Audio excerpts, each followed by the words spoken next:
আসসালামু আলাইকুম বন্ধুরা, আশা করি আপনারা সকলে ভালো আছেন। আমি সুলতানাস রান্নাঘর থেকে বলছি।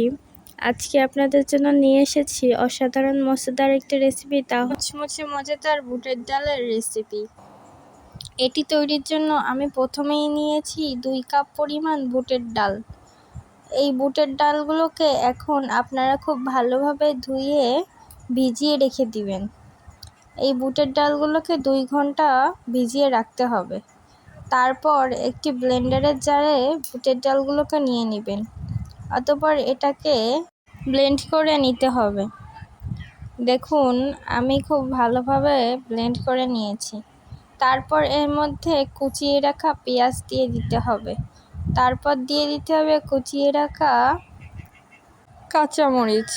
তারপর দিয়ে দিতে হবে হলুদ। তারপর এর মধ্যে দিয়ে দিতে হবে পরিমাণ মতো লবণ। আপনারা এখানে স্বাদ মতো লবণ ব্যবহার করবেন। তারপর দিয়ে দিতে হবে জিরা গুঁড়া। জিরা গুঁড়া দিয়ে দেওয়ার পর এর মধ্যে দিয়ে দিতে হবে আদা বাটা। তারপর এর মধ্যে দিয়ে দিতে হবে 1 কাপ পরিমাণ আটা অথবা ময়দা। তারপর সবগুলো উপাদান খুব ভালোভাবে মিশিয়ে নিতে হবে। দেখুন, আমি সবগুলো উপাদান খুব ভালোভাবে মিশিয়ে নিচ্ছি। ঠিক আমার মতো করে এভাবে মিশিয়ে নেবেন। আমার মেশানো হয়ে গিয়েছে। এখন আমি এই একটা কড়াইয়ে পরিমাণ মতো তেল নিয়ে নিয়েছি। তেলটা নিয়ে নেওয়ার পর আমরা এটাকে কিছুক্ষণ গরম করে নিব।